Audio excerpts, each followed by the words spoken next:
मैं आ रहा था सोते हुए तो मालिक ने मेरे शरीर से मेरा शरीर छुड़ा दिया संत रामपाल जी महाराज ने और उसको सतलोक लेके गए। तो सामने देखा कि बहुत बड़ा एक गुमज है जिसमें संत रामपाल जी महाराज मुख बैठे हुए हैं। और मैंने कहा मालिक परमात्मा आप दिखते हो? उन्होंने कहा हाँ मैं दिखाई देता हूँ, छू के देखो। छू के देखा, परमात्मा ने बहुत सारी बातें मुझे बताई, मेरा फ्यूचर दिखाया, मेरा पास्ट दिखाया, बताया कि तुम लोग तुम्हारा भाई तुम्हें समझा रहा है, तुम्हें समझ में नहीं आ रहा। मैंने कहा परमात्मा संत रामपाल जी महाराज पहले तो आप रुकिए, मैं आपको ये देख लूँ कि मैं अपने भाई को बता दूँ कि वो 10 साल से जिस चीज़ को बताता चला आ रहा है हम उसको जानते हैं, उस परमात्मा को जानते हैं और आप दिखाई देते हो। तो उन्होंने कहा ठीक है बता के बेटा तू अब यहाँ से निकल और वरमाला आइयो। मैंने कहा जी वरमाला कहाँ पे? तो परमात्मा ने संत रामपाल जी महाराज ने मुझे सतलोक से ही वरमाला का आश्रम दिखाया, कहाँ पे है कैसे है। मैं रोने लगा कि मालिक अब तो यहीं रख लो, अब यहाँ से जाने का तो दिल ही नहीं कर रहा है, यहाँ तो बड़ा अच्छा लग रहा है। उन्होंने कहा बेटा जाना तो पड़ेगा, अभी तुम्हारे काम बाकी हैं।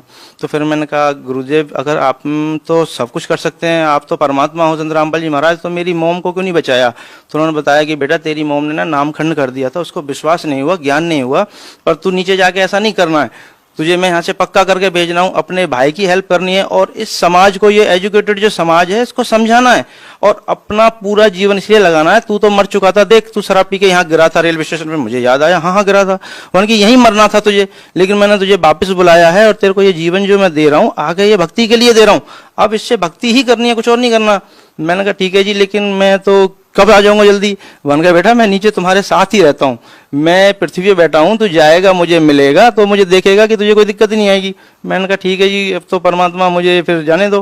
परमात्मा ने मुझे वापस लाया, मैं अपनी माँ के 12-13 जितने भी करने थे वो किए। जैसे ही माँ के 12 बजे मैं वहाँ से निकल लिया। सतलोक आश्रम वरवाला के लिए जब मैं निकला, वरवाला के रेलवे स्टेशन पर पैर रखा तो लगा कि मैं परमात्मा की संत रामपाल जी महाराज शरण में आ गया।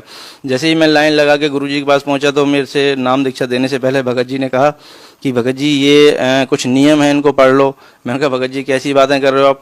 संत रामपाल जी महाराज परमात्मा से मिलने के लिए अगर 1 लाख नियम भी होते तो मुझे मंजूर है, ये तो छोटे मोटे नियम है, शराब छोड़ दो, गुटखा छोड़ दो, मांस छोड़ दो और ये देना लेना छोड़ दो, ये तो सारे नियम समाज को बिगाड़ने वाले हैं। अच्छे नियम जो हैं वो परमात्मा के पास हैं और मुझे संत रामपाल जी महाराज से नाम दीक्षा ही लेने के लिए मैं इतनी दूर से आया हूँ।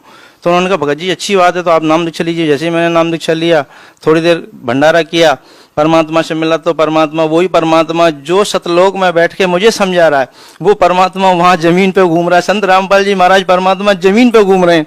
मैंने सोचा यहाँ सबको शायद पता नहीं है परमात्मा के बारे में, तो गुरुजी जैसे आए कह रहे हाँ भाई आ गया। मैंने कहा परमात्मा संत रामपाल जी महाराज आप यहाँ घूम रहे हो? यहाँ तो मैं गुरुजी के पास गया, कान के पास, तो मैंने कहा यहाँ तो किसी को पता ही नहीं है आप परमात्मा हो। कह रहे बेटा यहाँ तो कोई किसी को नहीं पता, लेकिन ज्ञान के द्वारा यहाँ सबको पता चलेगा बेटा।